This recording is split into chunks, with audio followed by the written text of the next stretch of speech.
Okay, so just recently a trailer for a new Persona game just released, but there's an ever-looming question. What the hell is it? Because these trailers came seemingly out of nowhere, and it seems like Western audiences aren't even supposed to know about the game because no official Western Atlas or Persona account has even acknowledged the game. So let me pick up the pieces where they won't and answer the question, what is Persona 5X?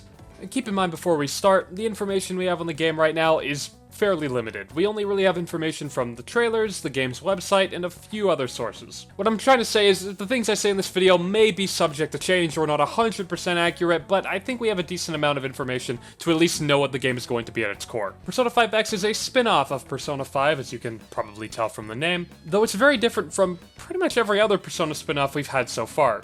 We have an entirely new protagonist with new personas, and entirely new supporting characters as well. You can actually spot some confidants from the original Persona 5 in the game's trailer. Iwai and his airsoft shop get a short show in here, as well as Takemi in the background of one of the scenes. Though the Phantom Thieves themselves, the main characters of Persona 5, seem to be missing in action in these trailers. Joker is admittedly shown at the very end of the gameplay trailer.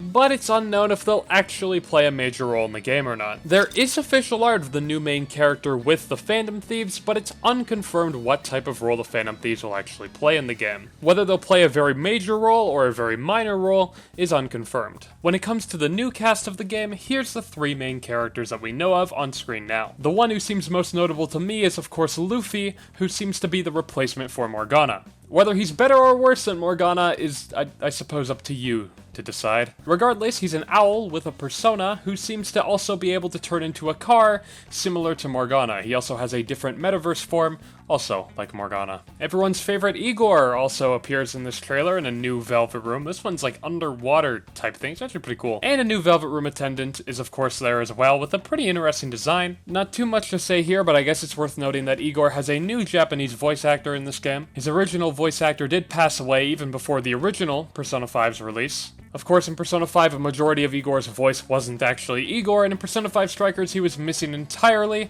so it's interesting to see him recast here. But enough about the characters, let's get into what people are actually going to get this game for, and that's, of course, the gameplay. When I saw this game first, I initially tweeted Persona 5 at home, or like budget Persona 5, because that's probably the best way to describe this game. But that's not necessarily a bad thing. The gameplay of this game looks incredibly similar to the Persona 5 we all know. It almost feels like the closest thing we'd get to an actual mobile port of Persona 5. The game looks like it's going to have its own antagonists, palaces, or dungeons, or something of the sort. A Mementos-like area, like pretty much, it's as close to Persona 5 as you can get without literally playing Persona 5. While Persona 5 Strikers took Persona 5's gameplay and made it into a Warriors hack and slash type of game, it looks like this game is really trying to be another Persona 5. So let me go over the singular gameplay trailer we have, and I'll point out every aspect of gameplay that I noticed. You ready?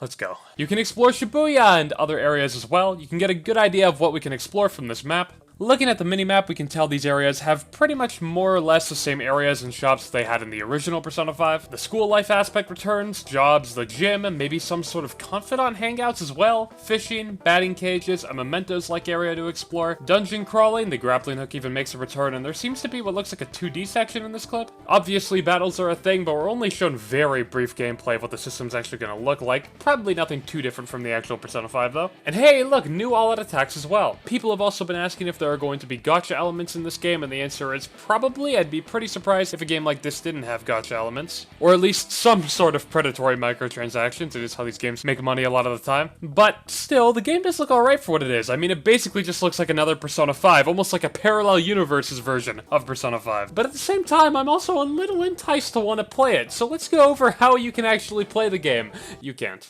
Okay, let's back up a little bit. For starters, P5X is releasing on iOS and Android, and surprisingly PC as well. The game is Chinese-made, if you haven't noticed by now, but that doesn't mean it can't come to other countries. But apparently, it's still unknown if this game is going to be playable outside of China. Hell, it's still undecided if it's going to be playable in Japan, and I can promise you one thing, if it's not going to be playable in Japan, it certainly won't be playable here in the West, considering the obvious popularity of Persona in Japan. So unfortunately for now, it seems like the only feasible way we'll be able to experience this game is by watching a playthrough on YouTube, like real Persona fans. Maybe sometime down the line the game will be available and I can stream it on Twitch, but as of right now, the game will actually be available via closed beta in 2 weeks. I'd love to play that, but unfortunately you need a working Chinese phone number to sign up for the beta, which of course I don't have, and I don't expect any of you to have one either. So I guess when it comes to Persona 5X, if we're ever going to be able to play this game, we'll at the very least have to wait. But still, it looks like a really interesting game, and I hope one day we do get to play it. But if we do ever get to play the game, I'll be sure to stream it on my Twitch, which you can find on screen now. I stream challenge runs and make other Persona related content, which funnily enough is also what I do here on this YouTube channel, so make sure to subscribe if you haven't already. But for now, that's it from me, and okay, whatever, get out of here. Look, I just wasted 6 minutes talking about a game we can't even play. What are you still doing here? Get out of here!